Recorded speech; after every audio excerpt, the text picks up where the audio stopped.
What's good, Black Star? Welcome back to the channel, guys. We got two topics today. One's going to be covering a whole entire different topic, but I just need to point this little specific fact of what's going on nowadays in Paris. So, Paris is going through sort of an anarchy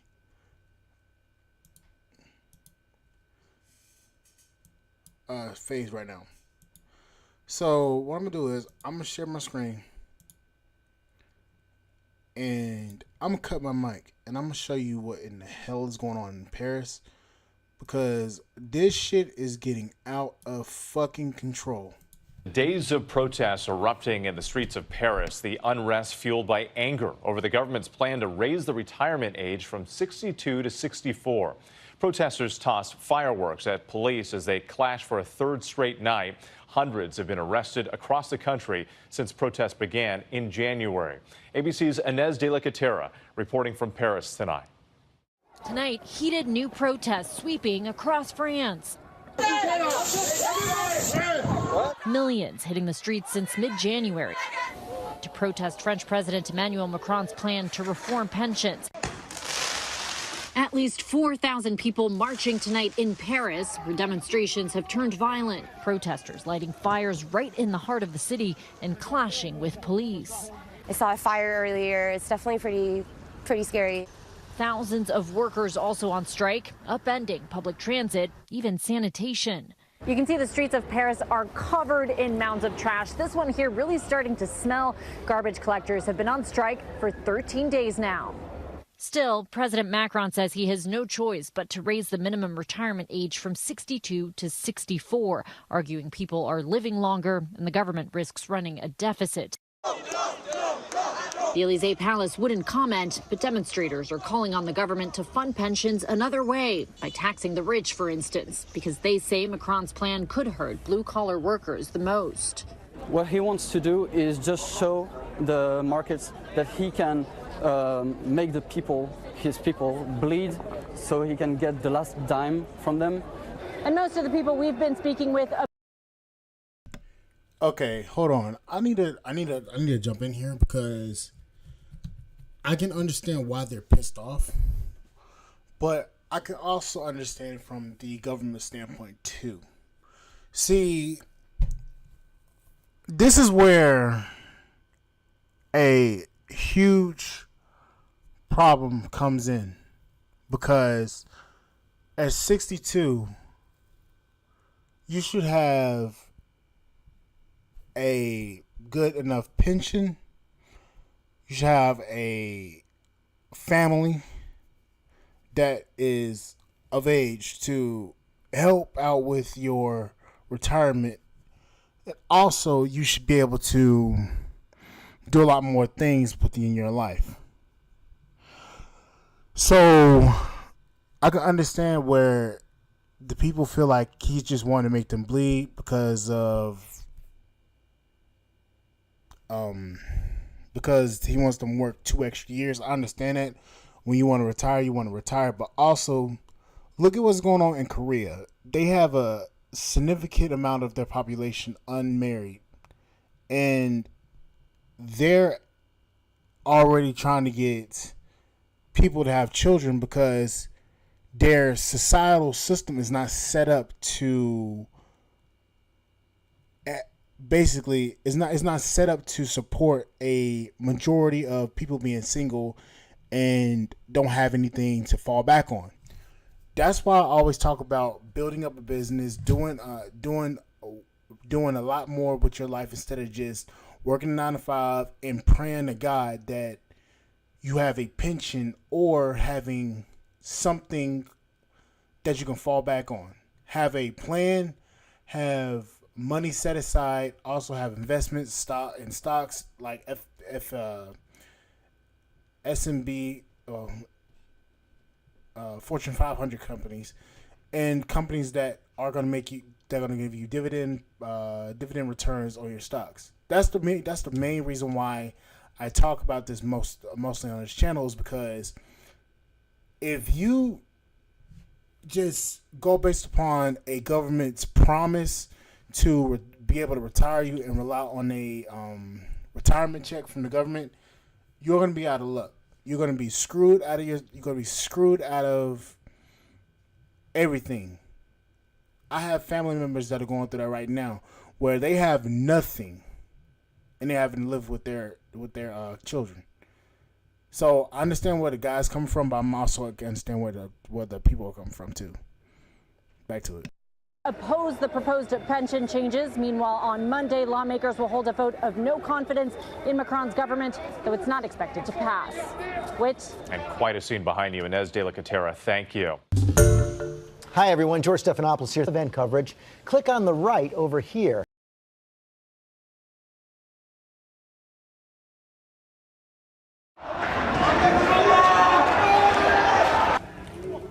Fiery clashes between police and protesters in Paris last night. Demonstrators burned cars and garbage, furious over France's widely unpopular pension overhaul.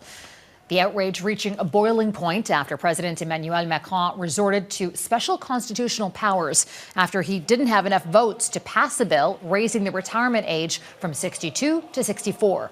Macron has argued the change is necessary to keep France's pension system intact. But since the start of the year, the proposals triggered nationwide protests and multiple major strikes.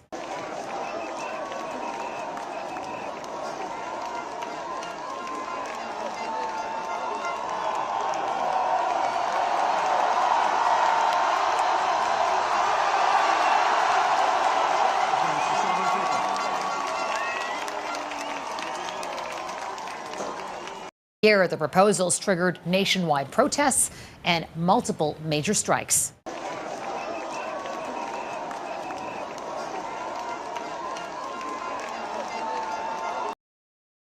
God damn. They over here burning the damn picture of shit. Damn, they hate this motherfucker. Damn. Yeah.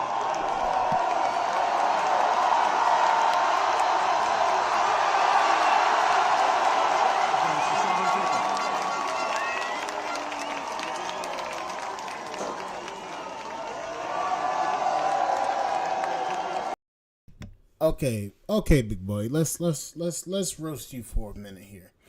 You picked it up after you threw it at the fire and then shit blew away. Then you pick it back up and you throw it at the fire again to try to make something. Bruh, just give it up. It's not going towards the fire, okay? Damn.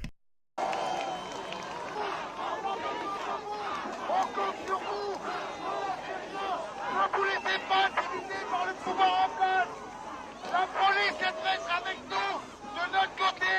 La police, ce sont vos enfants qui sont là. C'est votre avenir qui est là.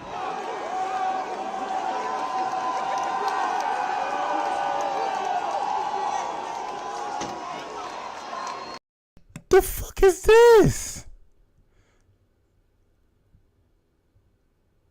What the hell?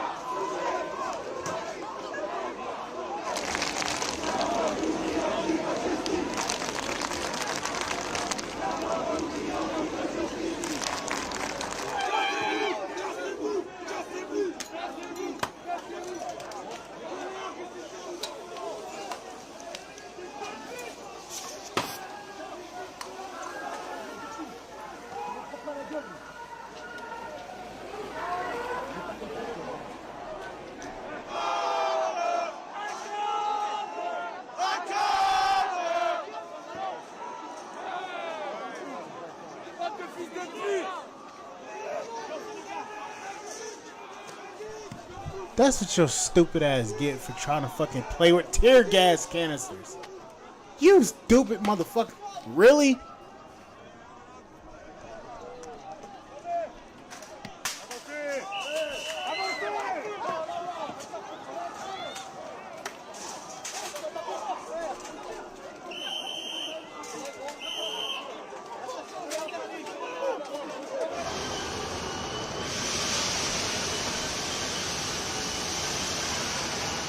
Damn,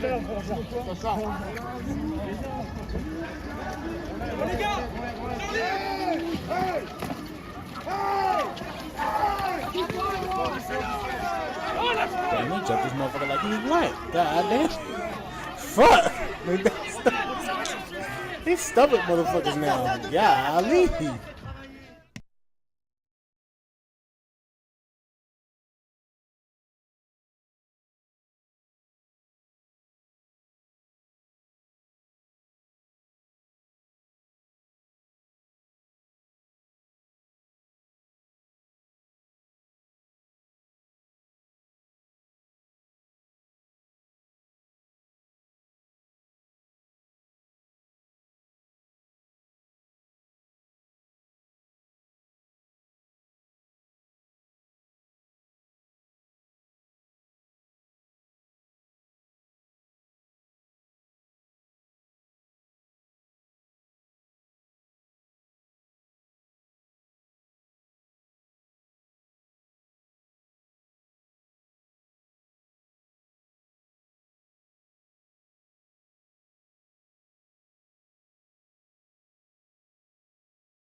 Okay. Y'all couldn't hear me. Oh, damn. Okay, so my bad. Didn't know my mic was still muted. So basically, this hunk of shit is basically saying that as a Frenchman or French woman, your retirement age is going up to 64. It's going up to 64. So, in other terms, you're basically having to work 2 extra years, and you're going to be basically obligated to pay that shit.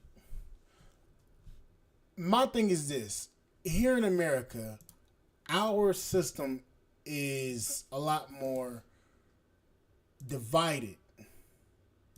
See, what a lot of people don't realize is America's system is not set up for a lot of the shit that's going on.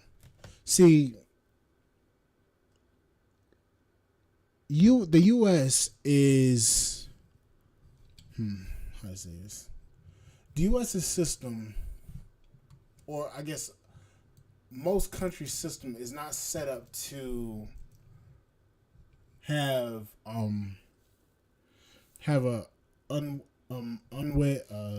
maximum it's not set up to have a lot of unwedded people. And the problem that I'm seeing with the French is that they are complaining about an issue that they could have subsided long ago. See, what their president is saying is they're going to be running at a deficit if they don't raise the rate, because not many people are having children anymore. That's the main problem. Nobody's having children, and the problem is also, since you're not having any children, we're going to get screwed at the end of the day, because there's going to be more older folks and there's going to be less younger folks to take on the load of taxes. That's basically what I'm reading. And that's basically what I understand from it. Now, there might be some other shit that's going on that I don't really care to fucking know about, but that's one issue that we can all probably agree on. Is it's fucked up that they're raising the retirement age to 64 instead of keeping it at 62. But I also understand from the government standpoint. Now let's get into the actual topic of discussion today, and that is Ford's that is Ford's problem with selling EVs and new overpriced vehicles. Now, this is where my bread and butter is. So enjoy this monologue while I talk about this issue, because this is going to be something that actually needs to be talked about. So let me get comfortable here. So Ford is having issues selling their EV trucks, specifically the F-150 Lightning, and I think it's been having trouble selling the Mach-1E, or the Mach-E, the Mustang Mach-E.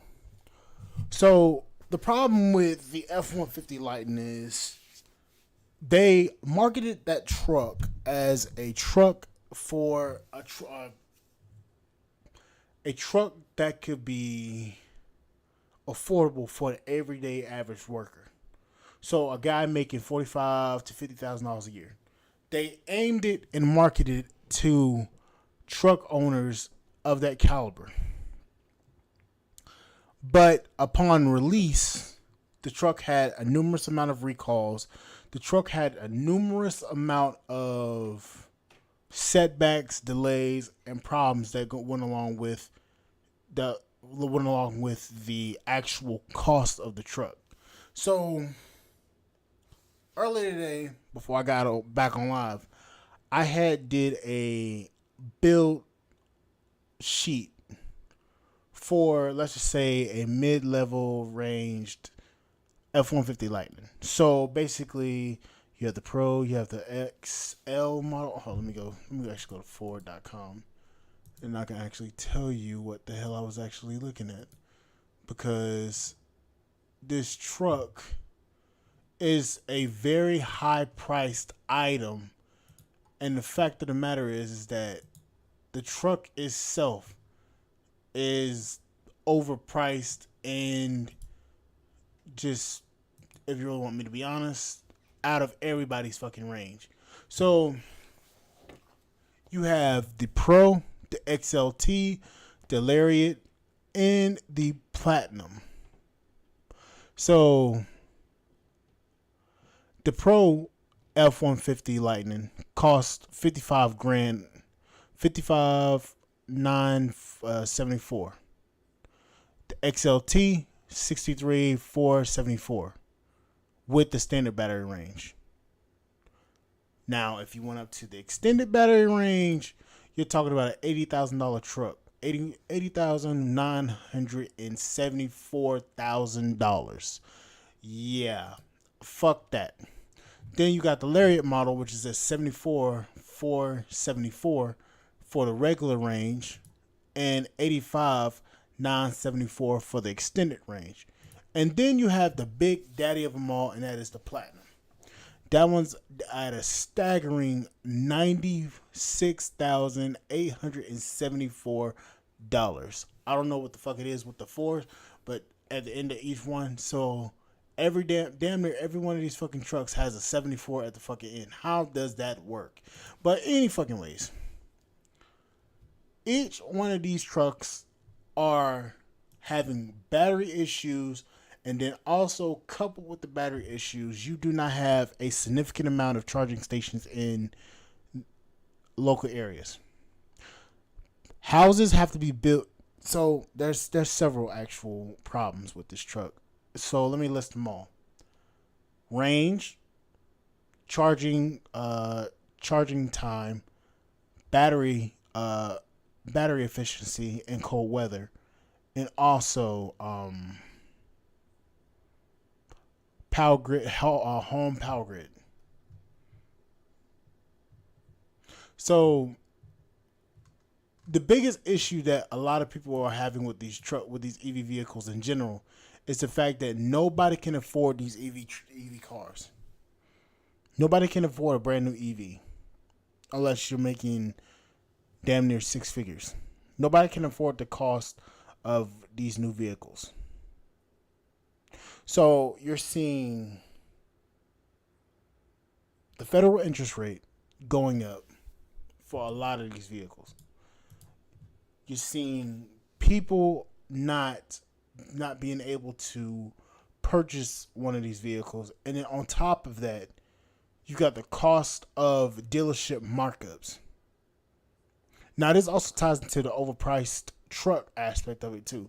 So a regular F-150 Lariat will cost non-fully electric vehicle with a 2.7 EcoBoost. That'll cost you around $55,000 if you got one that was a crew cat or a super crew, short bed, 4x4, black seats, interior, with a couple packages. You haven't run into that issue. See, specifically pertaining to the U.S. market, average everyday Americans only make $45,000 to $50,000 a year, and then you have to add on the cost of living. So I'm talking about everything from food costs. Rent is going up, food costs is going up, gas is going up, damn near everything is going up. Guys, it's apparent that you're going to have to take your ass on the Facebook market, which I'm doing right now. I'm about to start looking at, I'm going to give me an old F350. I'm going to give me a 1994 F-150 or F350 dually. I'm going to drive that bitch till the wheels fall off, and I'm going to put the wheels back on it with new studs, and I'm going to keep driving that hoe until that motherfucker damn blows up, literally. I mean, blow up. I'm talking about piston rods hanging out the side of the block. That's the kind of shit I'm talking about. I'm going to drive that hoe until that damn thing breaks. Reason being, I can't afford the cost of a new SUV or a new pickup truck. The average cost per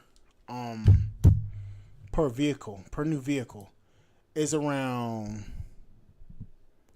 $40,000 to $50,000. $50,000 to be exact, or more. Your overall cost is going to be exceptionally more expensive than what you are making in today's market. So what remedies might you ask? Businesses? Gaining a skill? See, another thing. A lot of y'all are going to have to start podcasting or doing YouTube videos. Podcasting specifically. So, Anchor just recently got taken over. Anchor is now Spotify podcasters. A lot of you are going to have to start talking about shit. Yeah. Matter of fact, Jay, thank you for reminding me, because I keep talking about this. I was in the market for not F-150. I was in the market for a used Ford Explorer, a 2020 Ford Explorer, same year as my Escape. I was looking for a 2020 Ford Explorer, 4x4, 2.4 liter inline six. Beautiful car. It was limited. They only wanted 31 grand for it.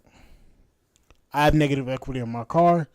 I would have been fine with shifting that negative equity over to my car. It was about, you could probably yell at me, $10,000 in negative equity. Yes, I know. I need to pay that shit off. So I had all that shit going on with it. On top of the negative equity, the federal interest rates are at 7%, 7% right now. My car payment, and I'll stress this very, very seriously, my car payment would have been $906. You're not hearing me. $906. That's a fucking house payment. That's a fucking apartment rent right there. Now, admittedly, the guy was trying to work with me and stuff, but $10,000 in negative equity and then a $900 car payment, I think not. So, yeah, damn is correct. So yeah, I have no words for that. It would have been a fucked up mistake, believe me. It would have been. Because if I would have bought that bitch and that motherfucker damn shot up, oh, good Lord help me. Phew. Yeah. That's something. But overall, yeah, it would have been a fucking bad deal. Now, granted, the car only had like 38,000 miles on it, same amount of miles as my car. It was a nice car. Don't get me wrong. But the fact of the matter is, I can't afford a $900 payment. I'm barely affording my damn cost of living now. Guys, do not look for a new truck, a new sedan, a new SUV, a new bike, a new anything right now. Now, let's get back to the problems that Ford is having. Ford is having an issue, same as all other dealerships, with raising prices without providing absolute value, or they're not giving a damn about the customers that they really need to sell a massive amount of vehicles to. Just like I told you about the F-150 Lightning, which y'all wrote me to still do a review on, I will do that review because I actually want to drive one of these bitches one of these days because they're nice. They're nice vehicles. Don't get me wrong. I just can't afford the damn thing. I can't afford the bitch. But the fact of the matter is that a lot of you want something like a Dodge Charger. Well, no, not Charger. Let me not say that because damn near Chargers getting stolen off the damn street. You got keys, your ass get jacked. But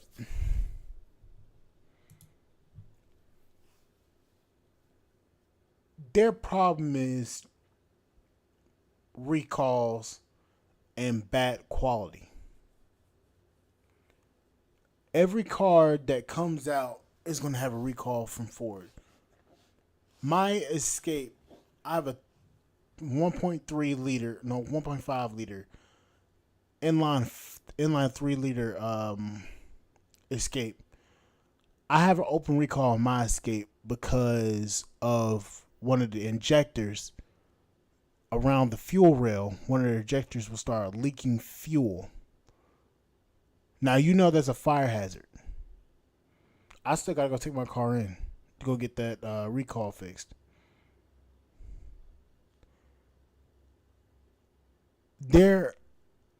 Here's a problem. Also, let me talk about this issue too. And this is a issue pertaining to damn near every EV on the street, including Tesla. Their battery packet, their battery cells. Those of you who don't know, lithium-ion batteries are very combustible. They're very flammable. If one cell gets pierced, that entire battery cell is going up in flames. So let's talk about this. You have a highly volatile battery cell underneath your ass. Then you have a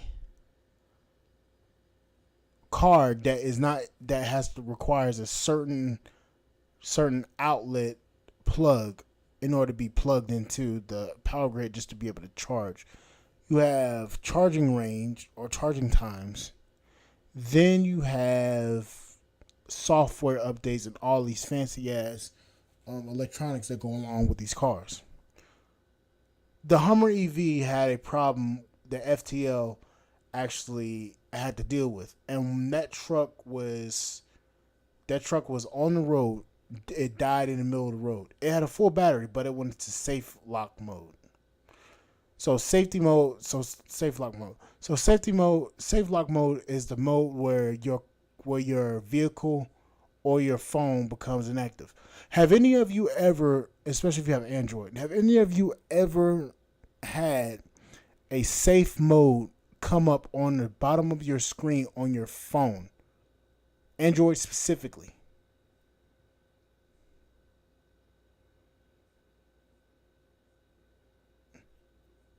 Because what safe mode does is it locks down your entire phone and your entire vehicle, and it keeps your vehicle from being active and operable.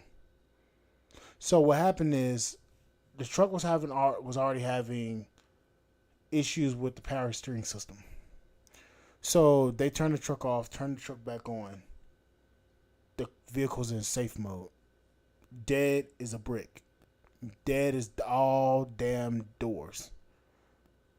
They couldn't get the truck to move. Yeah. So you have to take your phone in to get it fixed, just to get that system off of it. Yeah. I've had this shit happen to me so many times it made no sense. So the problem is with these new EV cars, you're having EV trucks literally die while they're in the hands of their customers, and these customers cannot access their systems, can't troubleshoot these systems. You have to literally call a tow truck, specialized tow rig, in order to get your electric vehicle off the street, out in the middle of the street. Now that's a safety hazard. Now the funny part was the Hummer EV that FDL have, it had just recently had a software update. The software update was incomplete and caused the entire truck to shut down and be inoperable. So you have a literal computer on wheels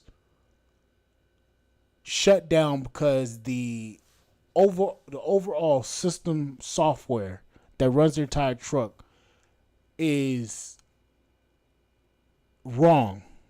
Missing lines of code, missing critical key coding to keep the truck operable at least. You have to worry about all of that. And then on top of that, the overall cost of repairing one of these vehicles. See, I'm still on the Hummer EV. The Hummer AV has a crab mode where all wheels return to a certain direction, and it'll drive that direction. So say for instance you're pointing at 10 degrees to your right. Try to get out of a sticky situation. All wheels will turn at 10 degrees, and you press the pedal, and it'll go it'll go in that direction at 10 degrees without turning the front of the vehicle or the nose of the vehicle. It'll go in that direction, it will turn, and it will keep going until you turn the wheel back straight and turn crab mode off. That requires a lot of computers and coding in order to operate the motion of the wheels, keeping all wheels in time, keeping all wheels at that same direction. You got active suspension going along with that too. You have to make sure all your software is good. Now back to the Ford F-150 Lightnings. Their power cells have a stop order cell on them. So these trucks have been ordered to have to come back to the dealership because their battery cells are weak and will not hold up.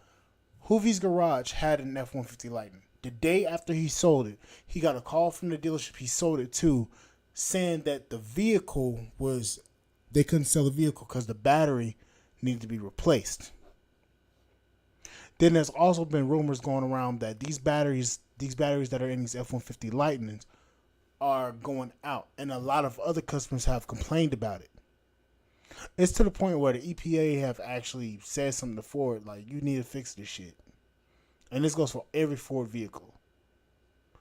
So you're having all these different issues going along with a high-tech industry that's basically being pushed by the feds. You're gonna have issues. So if you're one of these people that's a green that wants to be green and shit like that, cool. But these vehicles right now are not gonna be your best bet. Like I said, I want an F-150 Lightning. I want to. Hell, a lot of y'all seen the damn Nikolai Badger that I was looking at. That was a hydrogen powered vehicle. I want that in reality, but it's not gonna come true because Nikolai is a dead company. But you guys have to look at the fact of, are these vehicles going to be profitable within the next year or so? No. They're still working out the bugs in these trucks, and then the overall cost. Say for instance, your battery pack goes out. Your battery pack costs you around $18,000 to damn near $30,000, and that's on a mid-range end. Those battery cells are expensive. Then you got to think about the electric motors. Those motors have a certain amount of life in them. You get an electric motor, you purchase an electric motor, you got to worry about Torx bits, star bits. You got to worry about all different types of tooling just in order to get the damn thing out. Then you got to have a dealership grade. You have to have a dealership grade scan tool to go along with these vehicles in order to troubleshoot them, in order to get them back on the road, to at least to then get to a dealership to where they can actually fix it. You gotta work. There's so many different things that you gotta worry about with these new EVs, and the problem is the quality control of these EVs, because they're trying to get them pushed out so fast. They're gonna start missing stuff, and that could either cost you your life, or it can cost you your wallet. Now let's get to the overpriced trucks. So a lot of you guys probably been to the Ford, Chevy, Dodge dealership, try to find a vehicle. Cool. A lot of you have looked at the prices of any one of these vehicles. So I'm gonna post a short video about this because I talked about it a little while ago, but I'm gonna talk about it again. You have vehicles, mid-range vehicles, not even electric vehicles, just regular ICE vehicles, industrial combustion, well, internal combustion engines. You have these ICE vehicles that are going up in price. A normal F-150, let's talk about 4x4, four-wheel drive, leather seats, heated seats, center console, stuff like that. That truck will cost you around 55 to 60 grand on the low end. Back in the day, those trucks used to be around 38 to 40K. And people thought that was expensive nowadays. Now you got all this different technology going into these vehicles that aren't even proven to hold up over time. Then you got to worry about getting from point A to point B to point B to point C and so forth.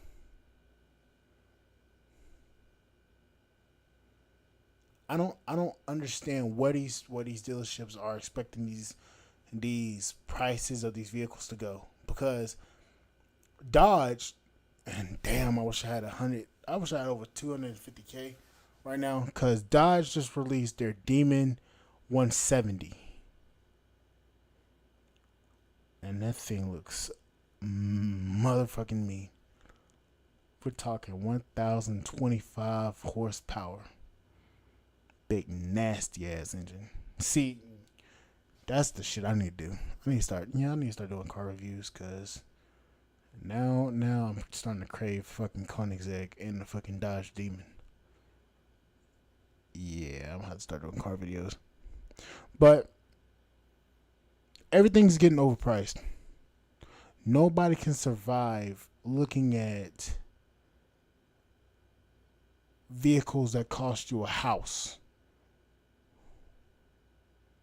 And I'm looking for a house right now, but the market's so bad I can't buy anything. Anyways, guys, I'm getting fucking sleepy. You probably can tell I'm just starting to fucking ramble now. But guys, like, share, subscribe to the channel, please. If you guys have something that you want me to talk about, I need you guys to email me at blackstarpodcast01@gmail.com so that I can start making content that you guys actually want to see. I already know I gotta do the damn Fort Lightning review. I'm gonna do that soon. I just gotta actually go back to Charlotte to actually film the F-150 Lightning that they have, and I also need a GoPro. But if you guys need and want me to write or talk about something that you guys aren't hearing other YouTubers are talking about, I need you guys to email me and explain to me what you need me to talk about, because I can give you a very staunch opinion, or hell, I'll write you back, and I still do the video about it. I need you guys to start.